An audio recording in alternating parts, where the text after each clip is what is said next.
Breaking news. Danny Jacobs has failed the redehydration weight check this morning. He's supposed to come in at 170. He came in at 173.6. You only allowed 10 pounds over the weight limit the next day. He has failed that, and he took a financial hit for that. Now, Jacobs is still eligible to win the titles, and I told you he's coming big as possible for Canelo. Peace out to the NBBC, non-biased boxing crew, where you get the best boxing channels that YouTube has to offer, but non-biased analysis and opinions. Floyd Mayweather, one of the best to ever do it, one of the best ever in boxing. I'm not a big fan, but I'm unbiased and I tell it how it is. Had a master plan how to be a pay-per-view star. His first pay-per-view was a Turagatti, then it was a modest pay-per-view, didn't do too well. And Mayweather was noticeably disappointed and frustrated that he wasn't getting paid like he was supposed to be paid. He thought he was supposed to get paid like De La Hoya was, and that wasn't happening.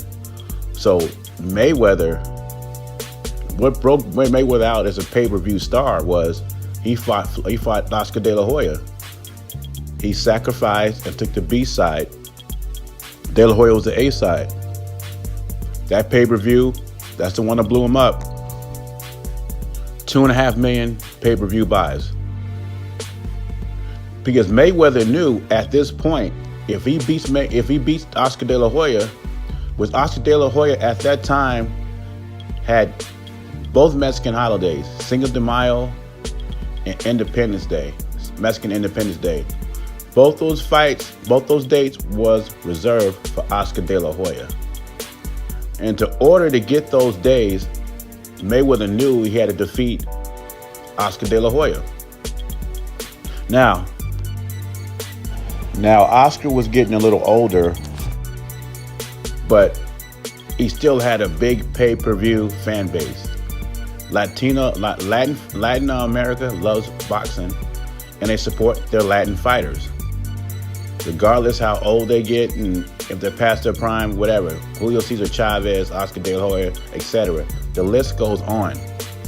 So Mayweather knew it was a brilliant plan and a risk for Floyd Mayweather to go in there, because Oscar De La Hoya, even though he was a little past his prime, still had a little juice left. And some people had this decision controversial, but Mayweather went in and got the decision, and after that, he took over the Mexican holidays, the Cinco de Mayo and Mexican Independence Day. And see, Mayweather knew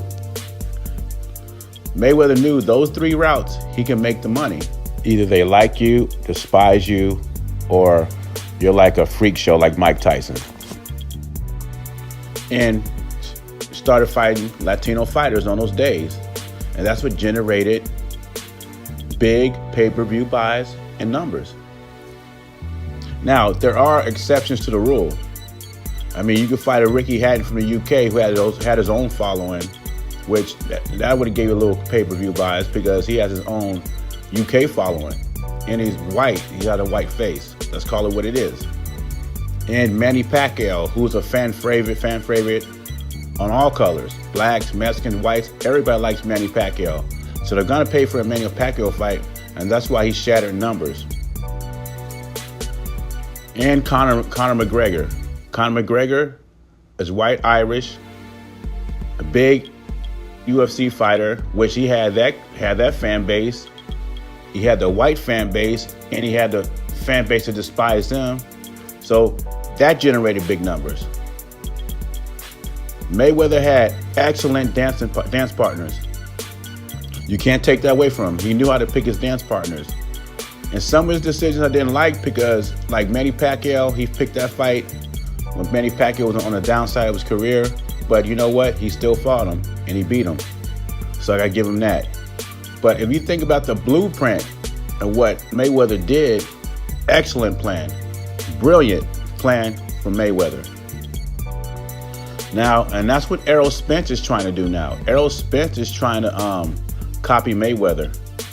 So that's why I'm telling you, Errol Spence will fight Canelo before he fights Terrence Crawford, because Errol Spence is trying to take those Mexican holidays himself. Get that Latino fan base. And that's what he's trying to do. And that's why Oscar De La Hoya wanted to sign him with Golden Boy. Oh yeah, I forgot to bring up Manny Pacquiao's country, Philippines, that were big supporters of his. And that's another reason why the numbers are so big on pay-per-view. Another great dancing partner for Mayweather. Now back to Errol Spence and Canelo. Errol Spence is trying to take those holidays once again, like Mayweather. The problem is Canelo is just hitting his prime. Canelo has developed into a great boxer, so I would think at this point, Errol Spence be a sacrificial lamb. Because what makes him so dominant at welterweight, which I don't think he's that dominant, but what people talk about is his size. And Canelo, he fights Canelo, he'd be the smaller man. And plus Canelo is a year younger than he is. Something like that. I think Canelo's 28 and Errol Spence is 29. And that's why I say he would fight Canelo over Terrence Crawford, because he's trying to take those markets. That's the making of a pay-per-view star. But like I said, there are exceptions to the rule, because Mike Tyson could fight anybody and he would sell pay-per-view numbers. So he took over those Spanish holidays. Mayweather laid down the blueprint. Can Spence follow? Out of all the fighters on PBC, I think he has the best chance to follow the blueprint. Can he beat a young, prime Canelo? If he's going to do that, he's going to change his work ethic. Mayweather was in the gym 4 times a day. I mean, that guy was a hard worker. We can say what we want to say about Mayweather. One thing we know, he bust his ass in training camp.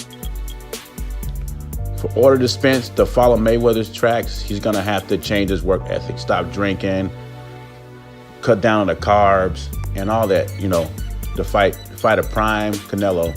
He's going to have to change his work ethic. Well, that's all I'm going to say right now. Leave a comment, subscribe to the channel, JBZ. I'm out.